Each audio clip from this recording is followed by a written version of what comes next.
Hi, my name's Pat Regan. I live in Southport, Lancashire, England. I'm an author. I've written this book which is called Dirty Politics. The title itself is quite explanatory. It does deal with a lot of dirty politics, mainly on a local scheme around this area. However, the main thread, the main force if you like of the book is the 2-week waste collection scheme which the government has brought into the UK, which has caused an awful lot of problems with collections, with increased vermin worries, rats, blue bottles, blowflies, maggots, that type of thing. In summer, smell has been a big issue. When you imagine that you've got things like dirty nappies, all sorts of excess things in a bin which have been left festering for a fortnight, it's not a good idea, it's not hygienic. It certainly goes against recommendations by the World Health Organization, things like that. The book's quite big. It's about 412 pages long, nice cover, published by, that's the budgie by the way, excuse him, published by Can Write, Will Write Publishers. I think they've done quite a nice job of it, well set out. It deals with a lot of issues, not just the weekly waste, the fortnightly waste collection scheme. It deals with global warming, which ties in very, very intimately, more than you may think, with this situation. It deals with very, very dodgy councils, dodgy politicians in some instances. It mentions a lot of things, a lot of ecological issues.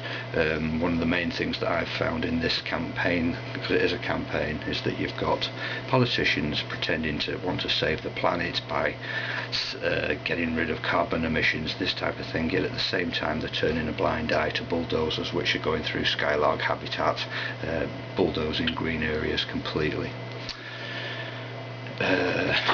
What more can we say about the book? Well, like I said, it's quite big. It's 412 pages long. It has got a lot of information in, a lot of information which I've probably written and already forgotten, so I'm just doing this self-interview on the cuff, so to speak. It talks about a lot of issues. Let's see, we've talked about all sorts of wildlife. I've even talked about things abroad, such as Al Gore in the States, his recent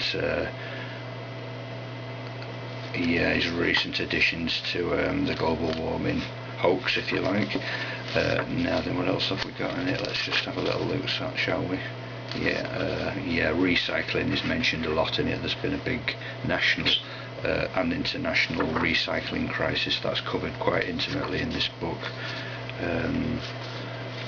There is a lot of information. Yeah, a lot of ecological information. The book itself was really good fun to write. I did enjoy it. Had some good help from people like Doretta Cox, who is a very, very good campaigner who's been fighting to get weekly collections reinstated in the UK. Doretta has been very helpful, very professional person that appears on the media quite a lot, trying to get some sense into this situation, because the government obviously aren't interested in sense, I don't think. Yeah, I've actually done an interview locally on local radio for this.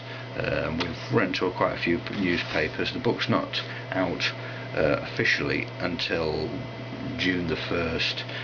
It's now April, so if you want one of these, there's quite a while to wait. But you can actually, I believe, get it on Amazon if you want to go and look for it. It's not the only book I've ever written. I have also written other books.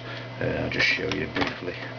Right, The Torch and the Spear, which I wrote quite a few years ago, which is published by a firm called Capelban. And we've also got one that I did last year called The New Pagan Handbook, which is probably going to upset quite a few people, but at the same time you've got to write down what you think is the truth, and this is what I think is the truth. Okay, so I won't labour the point too long. Those are my current books. I've got others in the offing, but at the moment this is the main one, and this is the one that I think is going to cause quite a lot of trouble in a lot of places, nationally, internationally, all over the place, and it's called Dirty Politics, and my name is Pat Regan. Thanks for listening. Bye.